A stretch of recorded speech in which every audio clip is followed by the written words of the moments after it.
চলুন আজকে একটি গল্প দিয়ে শুরু করা যাক।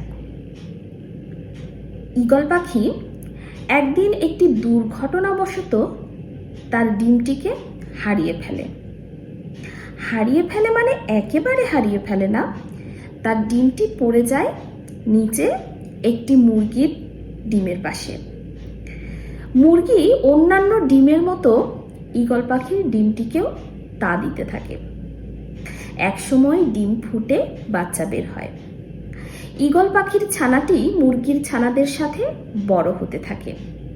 মুরগির ছানারা যখন একটু একটু উড়তে শিখল, তখন ঈগল পাখি মুরগিটিকে জিজ্ঞাসা করলো, আমিও কি ওদের মতো উঠতে পারবো?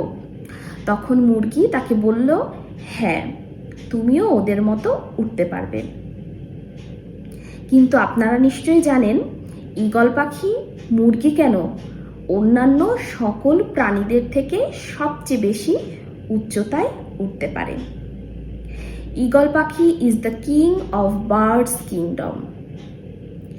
কিন্তু ছোটবেলা থেকে ঈগল পাখির বাচ্চাটি যে শিক্ষায় বড় হলো, যে অ্যাটিটিউড তার মধ্যে গ্রো করলো, সে কিন্তু সেখানেই সীমাবদ্ধ থেকে গেল।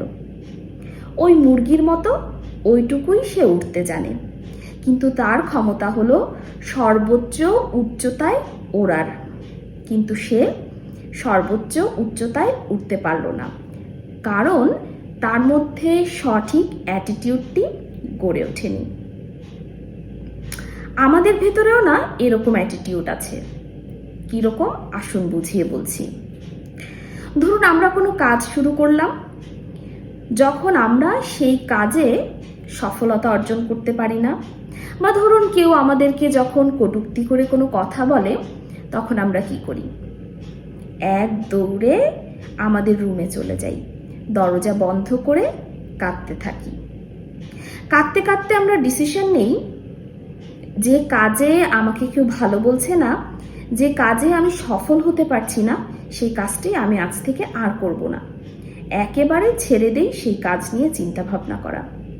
থেমে যাই আমরা, তাই না? কিন্তু আমাদের চিন্তা ভাবনা, আমাদের অ্যাটিটিউড হওয়ার কথা ছিল অন্যরকম। কিরকম? আসুন সেটি বুঝিয়ে বলছি। কেউ যখন আপনাকে কটূক্তি করে কোনো কথা বলল, বা ধরুন আপনি সফলতা অর্জন করতে পারলেন না, তখন আপনার উচিত ছিল এক দৌড়ে গিয়ে রুমে গিয়ে দরজাটা বন্ধ করে দেওয়া। দরজাটা বন্ধ করে দিয়ে আপনার উচিত ছিল কান্না করার পরিবর্তে প্র্যাকটিস করা, আরও বেশি প্র্যাকটিস করা, আরও বেশি অনুশীলন করতে হবে, আরও বেশি কাজ করতে হবে ওই কাজটিতে সফলতা অর্জন করার জন্য। কিন্তু আমরা করি তার উল্টো। এজন্যই বললাম যে অ্যাটিটিউড আসলে খুবই গুরুত্বপূর্ণ বিষয়। আপনি দেখবেন বনের রাজা সিংহ, কিন্তু তার থেকেও সাইজে অনেক বিশাল পশু আছে, কিন্তু যেমন হাতি, বিশাল আকার, দেখেছেন তো, তাই না? আবার সিংহ থেকেও কিন্তু অনেক হিংস্র প্রাণী আছে, যেমন ধরুন বাঘ। কিন্তু তারপরও বনের রাজাকে সিংহ, সিংহর অ্যাটিটিউডটাই ওরকম। সিংহ যখন হেঁটে যায়, তখন ছোট প্রাণী, বড় প্রাণী সবাই কিন্তু ভয়ে এদিক ওদিক ছোটাছুটি করতে থাকে, কারণ সিংহর চলাফেরা করার যে অ্যাটিটিউড, সেটাই রাজার মতো। এই কারণেই কিন্তু সে বনের রাজা। সিংহর যখন খিদে পায়, তখন কিন্তু সে সামনে দেখে না প্রাণীটি ছোট নাকি বড়, তার চিন্তা থাকে আমার খিদা পেয়েছে, আমাকে খেতে হবে। সে সামনে বড় হোক ছোট হোক সেই প্রাণীকেই আক্রমণ করে। কিন্তু অন্যান্য প্রাণীগুলো কি করে?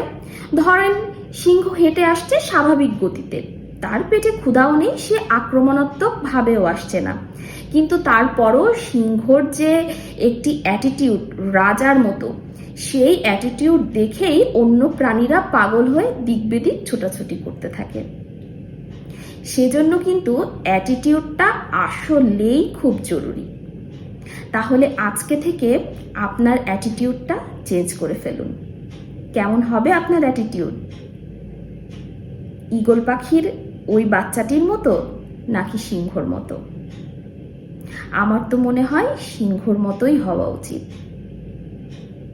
অ্যাটিটিউডটা কিন্তু আসলেই ম্যাটার করে, তাই না বলুন?